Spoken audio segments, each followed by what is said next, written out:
Cuba es un estado fallido. ¿Cómo están, amigos? Bienvenidos a Noticias Importantes. Comenzamos. El oficialismo se empeña en denunciar que es Estados Unidos quien pretende presentar a Cuba como un estado fallido. El libreto que sigue el gobierno de Estados Unidos es el de tratar de mostrar a Cuba como un estado fallido, expresó el ministro de Relaciones Exteriores de Cuba, Bruno Rodríguez, el miércoles 10 de noviembre, con su comparecencia ante el cuerpo diplomático acreditado en Cuba. Entre los elementos definitorios de un estado fallido, los derivados de la economía son fundamentales. El 19 de febrero de 1959, 6 días después de asumir el cargo de primer ministro, Fidel Castro anunció un programa de gobierno que aumentaría notablemente la producción agrícola, se duplicaría la necesidad del consumo de la población campesina y Cuba borraría de su pavorosa cifra el desempleo crónico, logrando para el pueblo un nivel de vida superior al de cualquier otra nación, dijo. Pero para lograrlo se expropiaron las empresas extranjeras y las cubanas.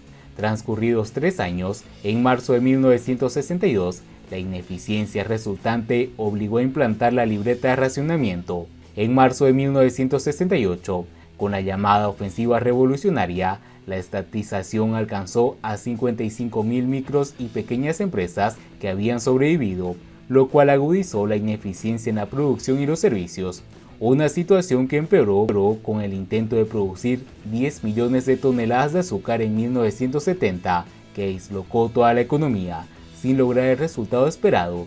La promesa de febrero de 1959 continuó en lista de espera.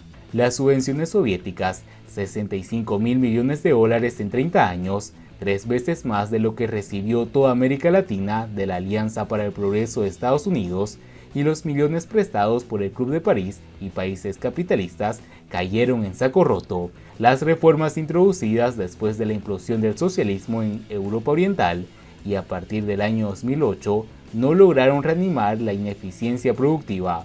Hoy, a 62 años de la promesa de aquel febrero de 1959, los renglones económicos en los que Cuba se había destacado hasta 1958 retrocedieron a límites impensables. La producción de azúcar disminuyó progresivamente hasta igualar las cifras producidas en la época de la colonia.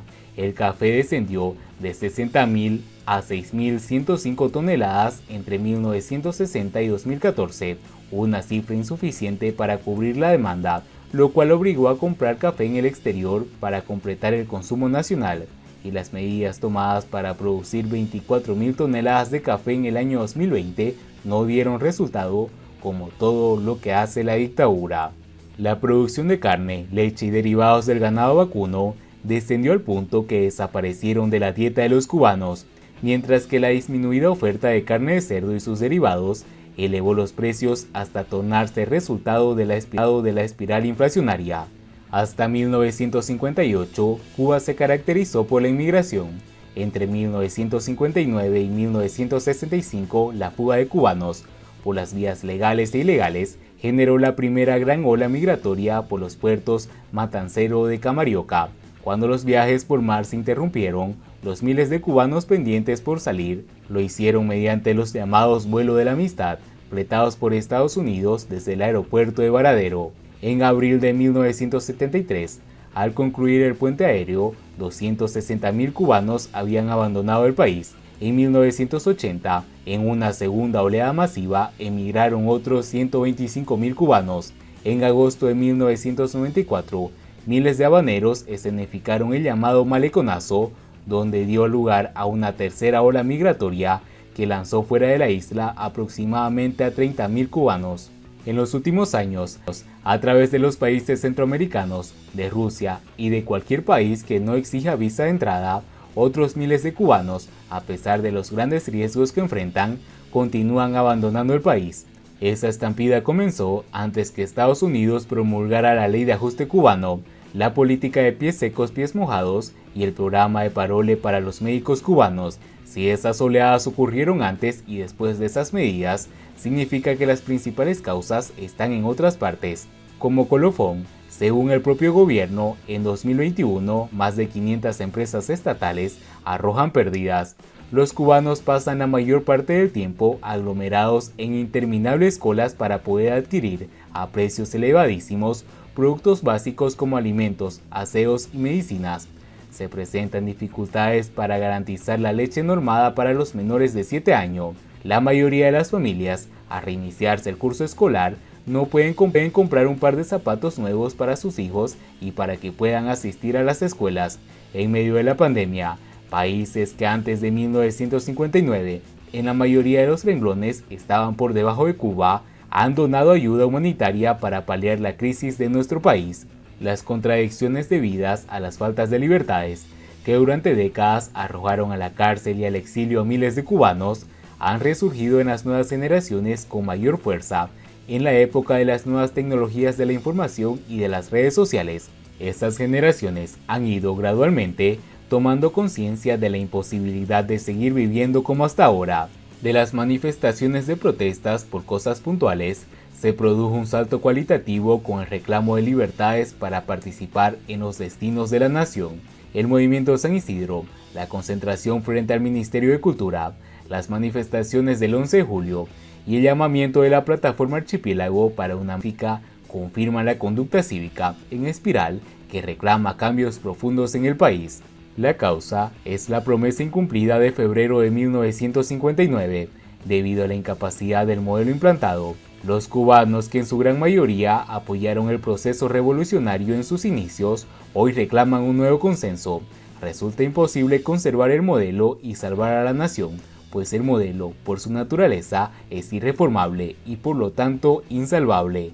Mientras que la dictadura cubana culpa de sus desgracias a Estados Unidos por aplicarle lo que ellos llaman el bloqueo, que en realidad es un embargo. Bloqueo de bloquear, según la RAE, es realizar una operación especialmente militar que consiste en cortar las comunicaciones en una plaza, de un puerto, de un territorio o de un ejército. Embargo es la retención por orden judicial de un bien perteneciente a una persona para asegurar la satisfacción de la deuda, el pago de las costas judiciales o el pago de la responsabilidad derivada de un delito. Prohibición del comercio y transporte de armas, materiales de guerra o determinados productos decretada por un gobierno contra un país. La diferencia radica en que un bloqueo es de hecho y se realiza físicamente, y un embargo es un derecho y se realiza judicialmente o administrativamente. Las restricciones de Estados Unidos a Cuba son comerciales y financieras. Los motivos alegados son tres: la confiscación de empresas norteamericanas en 1959 y 1960 por $7.000 millones sin pagos de compensación alguna, a diferencia de la expropiación de empresas de España, Canadá, Francia, Reino Unido y Suiza, a las que el régimen castrista sí compensó. La amenaza a la seguridad nacional de Estados Unidos por la alineación cubana con el bloque socialista y el fomento de movimientos subversivos y terroristas en el mundo. Y por último, la violación de los derechos humanos del pueblo cubano. Mis amigos, el video del día de hoy les puede resultar reiterativo, pero la dictadura cubana, por muchos años, estableció un relato para victimizarse ante los demás países y que no se sepa lo que realmente sucedía en Cuba. Es por ese motivo que seguimos tocando estos temas. Y bien amigos, así vamos terminando las noticias importantes del día de hoy.